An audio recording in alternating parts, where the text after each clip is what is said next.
Hey there, folks. Welcome to today's episode of the Strategy and Leadership Podcast. My guest today, Jason Rison, who is the CEO and founder at Movo. We were in our pre-call just talking about innovation, technology, employees, and I was like, oh, we could probably go on for a while. So let's just start recording it. Jason, what's happening today? How are you? Thanks for being on the show. Hey, Anthony, thanks for having me on the show. Great to be here.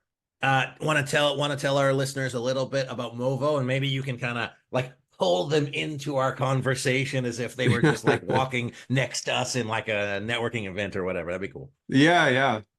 Right on. Yeah, so Movo is uh, automation and tools for the frontline workforce.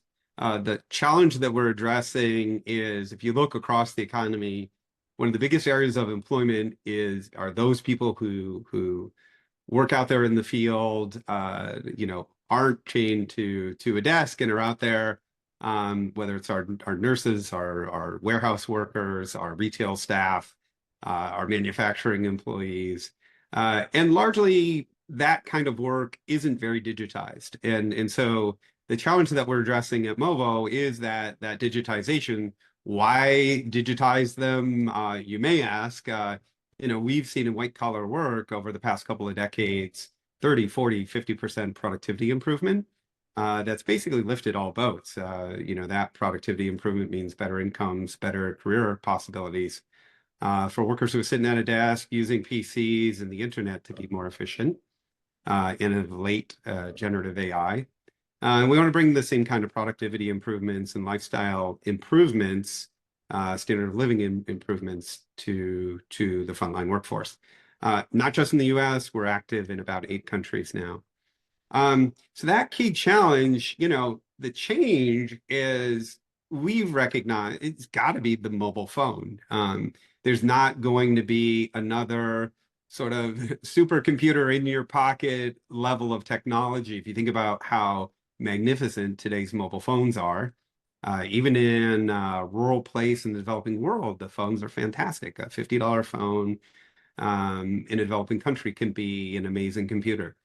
So how do we turn that computer into the kind of technology that's super useful for your day-to-day work? And we recognized also as we were starting the company, we're coming from Uber and from other gig economy platforms, and say what you will about the employment model and fights with the regulators and taxi lobby and all of the other sort of details of the ride sharing industry. We amazing technology. To think that you can sort of land in a city and hire 5,000 people in a week. To think that you can sit in your office and help regulate 1 million workers simultaneously, dividing tasks between them, modulating their schedules. The technology is really kind of amazing, and it's been around for going on 15 years. So, you kind of put those things together. There's a big, obvious challenge of digitizing the workforce. It's got to be the mobile phone. There's a fantastic platform that's been proven at tremendous scale, that's just waiting to be brought into this problem and help solve it. And that essentially is what we're doing at Movo.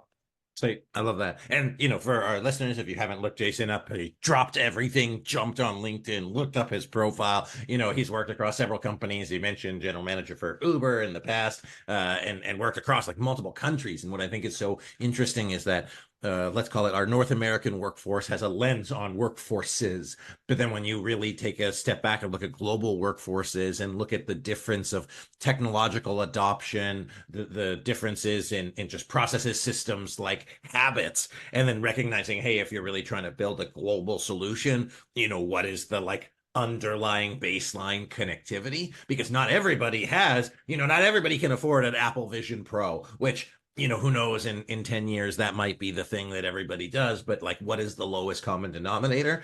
And then, thinking, like you mentioned 15 years ago, this fourth, I don't even know how many industrial revolutions we've had, but there's Right. another one coming up and this is one here. Right.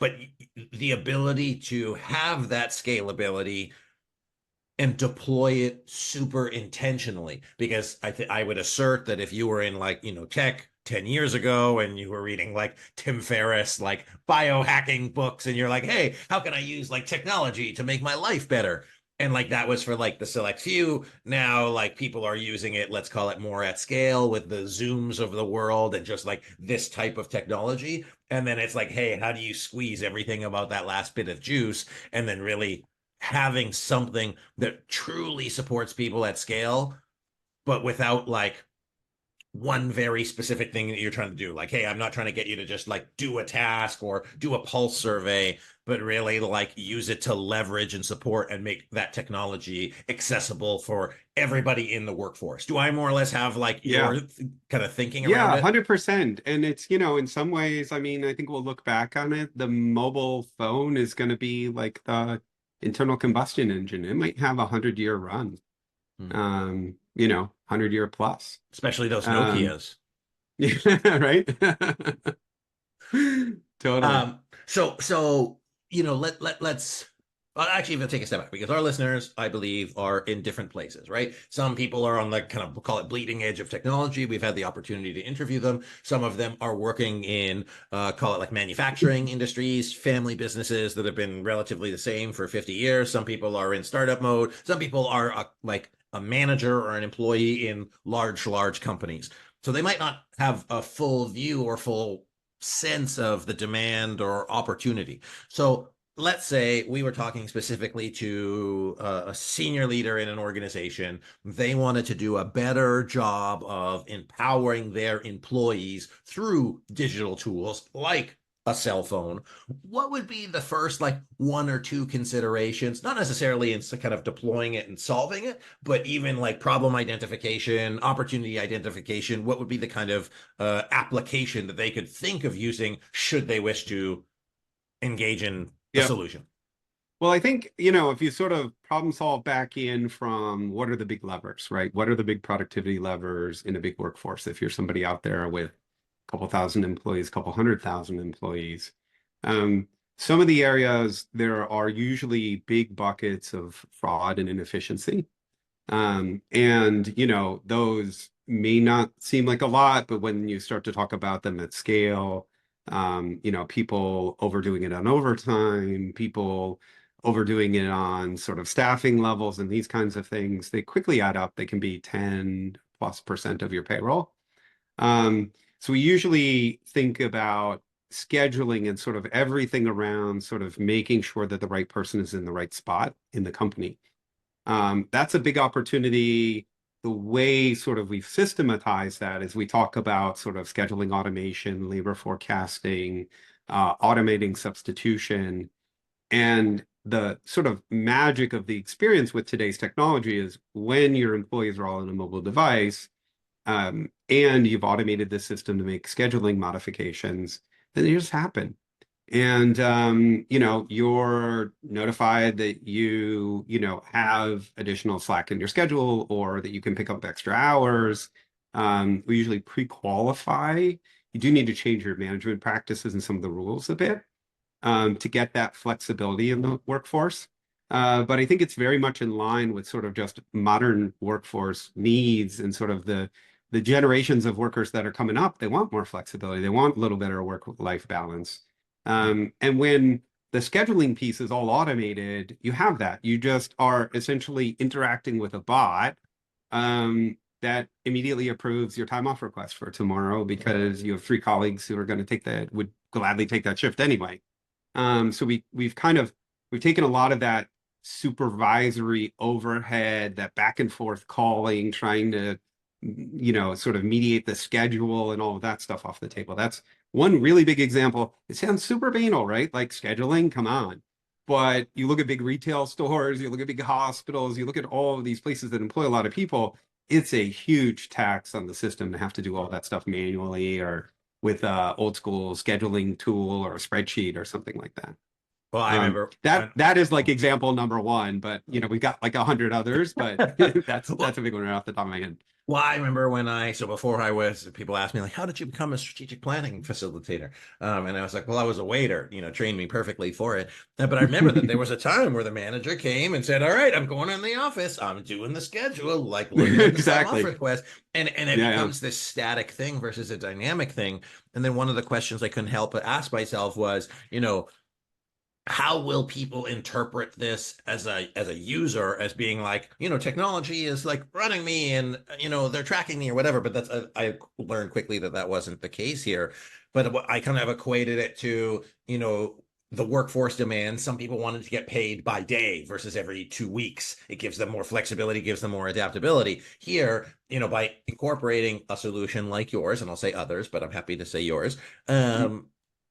It provides flexibility for the worker, so that's good for them. It provides the folks who want to work more, it actually gives them greater opportunity. It decreases administrative burden, and it can also probably, and you didn't necessarily say this, but highlight gaps faster so that you can say like, Yeah. hey, this is a peak demand. Like hell, you could even say, hey, there's peak hours in our company, we can adapt for it. Yeah. And it really supports you in being responsive, especially given the dynamic nature challenge of human beings needs, but also organizational needs.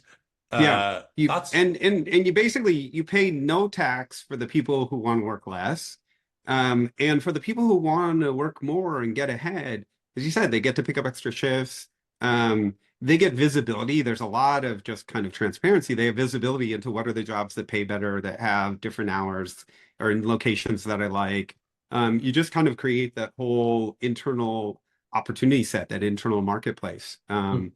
And I think that would be the other, there's sort of an X factor in moving your workforce to a more kind of like platform model, which is like just everybody sees everything. Yeah. And we have clients, who come back and they're like, oh my God, like it actually made it a little bit harder for supervisors because like workers call BS. Like they know when the supervisor's there, they know how hard the supervisor's working. Like it's superpowers for supervisors, but it's also super transparency on the team.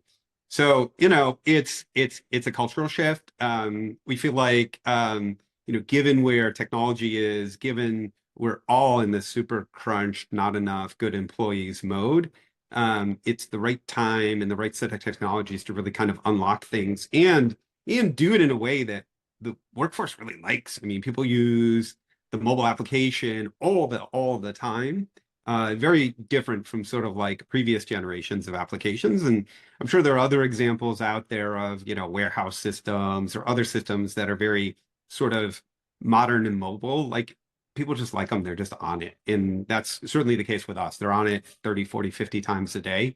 Whether it's tasks, whether it's scheduling, whether it's communicating with their colleagues, all of that different stuff.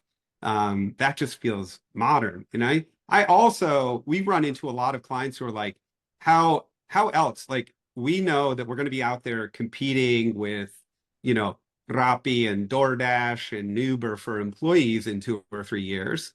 Where else are our entry level guys coming from? How else are we going to be out there competing if we don't have modern software? Like we're not gonna bring corporate ERP to them and expect them to like love work. We've got to bring them a cool mobile app or cool mobile stack that they can work in.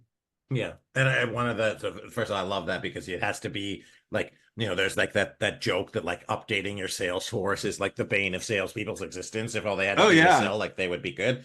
And so, yeah, I hear that like there's the cultural side, there's the people side, but I think like for managers, and curious about your thoughts on here as we begin to wrap up is, there's this like yeah. perception or belief that being on your phone is bad. And it's like, hey, if you're on your phone, it's bad. You're not doing work. And then shifting that cultural thing to like, this is your tool as much as a This is hammer work. or a saw. Like this is work, and this supports me. Right. In a way, like it actually supports better work life integration or work life integration. Not that you want to have work be everything, but you can say, hey, Right. I'm doing this to be on work, and I'm doing this to be off work. Right. I guess my question is, how would you invite managers to begin thinking of the cultural shift or the positioning shift of being on your phone at work? And then we'll wrap Yeah, up. yeah. It's a great point. And I think we already know how sort of how this story goes because we all went through it with the internet, with white collar, right? So with white collar, it was also, white collar when a desktop was a standalone thing. And you had your Microsoft Office on it, you had your Windows PC on your desk, and sort of how things used to be. Um, as the internet rolled out, we kind of went through the same thing, which, managers were like, well, I don't want my people on the internet during work. Um, and then over time, it's just like what you need to do rather than like restrict access to the technology is you basically have to hold your employees accountable for using the technology in the right way at work. And I don't think it's any different. And I think it sort of gets into this sort of space where like, oh, but if you fundamentally distrust your blue collar workers, it's a trust problem. It's not a technology problem. Right. So I think the challenge is a little bit back on leadership and on management to say, well, of course we trust them with the basic technology they're using to run their lives anyway. Of course we should have better tools that work for them. So I guess that would be my answer. How is it any different from white collar in that regard? Yeah, I think that's perfect. And one of the things that I can't help but reflect on is, you might be thinking like, oh, this is a nice to have. But if we look at like adoption and digital adoption, to me, this is Mhm. coming. Like it's already Right, here for, right, every time you get an Uber, you deliver it, whatever. And so whether you're updating it through ADP, once ADP gets, once they actually slow it, they'll say, hey, like let's incorporate this thing because it makes tons of sense. And I guess yeah, the question is for our listeners is, do you want to get those gains right away? Because I think if you ask your right. employees, how can we support you in better managing your work?